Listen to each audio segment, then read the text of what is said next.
নমস্কার স্যার। নমস্কার। স্যার আপনার নাম? আমার নাম অমল চক্রবর্তী, স্যার আপনি কোথা থেকে এসেছেন? বীরভূম ডিস্ট্রিক্ট বোলপুর থেকে। আচ্ছা স্যার, আমরা জানতে চাই আপনি কি সন্ত রামপালজি মহারাজের কাছে নাম দীক্ষা নিয়েছেন? না, দাক্ষিণে নিই নাই। তা আপনি কি এখানে বেড়াতে এসেছেন? আমি এখানে বেড়াতে এসেছি, ভালো লেগেছে। আচ্ছা স্যার, আমরা জানতে চাই আপনি যে এই যে সন্ত রামপালজি মহারাজের সান্নিধ্যে কবির প্রকট দিবস 3 দিবসীয় অখণ্ড পাঠ বা বিশাল ভান্ডারা হচ্ছে, তা এর মধ্যে যে ব্যবস্থা করা হয়েছে তা ব্যবস্থা দেখে আপনাকে কেমন লেগেছে? ব্যবস্থা খুবই ভালো, খুবই ভালো। আমি অনেক আশ্রম দেখেছি, অনেক জায়গায় গিয়েছি। পয়সা দেবে দর্শন হবে, পয়সা দেবে খেতে পাবে। যেমন পয়সা তেমনি খাবার, কোপের আগে কাটতে হবে। অনেক জায়গায় দেখেছি পয়সা, এই মন্দিরে পয়সা দাও, এই মন্দিরে পয়সা দাও, এখানে পয়সা দাও। এখানে পয়সার কোনো সিস্টেম নাই, ভালো লেগেছে। এখানে খাবার দাবার সঙ্গে সঙ্গে চা বিস্কুট জল সেবা, ভালো লেগেছে, খুবই ভালো লেগেছে।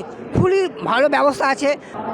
তা এখানে যে আপনি দেখলেন এত শ্রদ্ধালু এসছে, তা এদের মধ্যে কেউ কি কোনো নেশা জাতীয় বস্তু সেবন করছেন?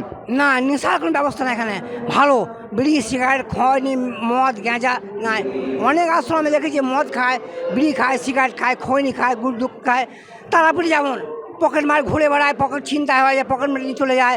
এখানেও ব্যবস্থা নাই, পকেট ঠিক আছে।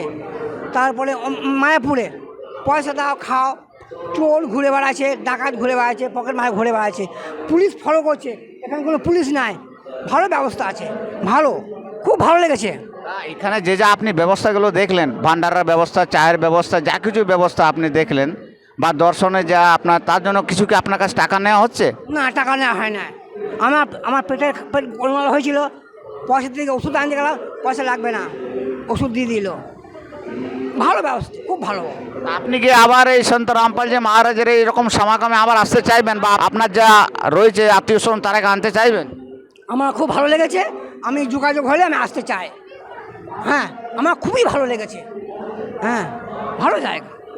ধন্যবাদ স্যার। ধন্যবাদ, নমস্কার।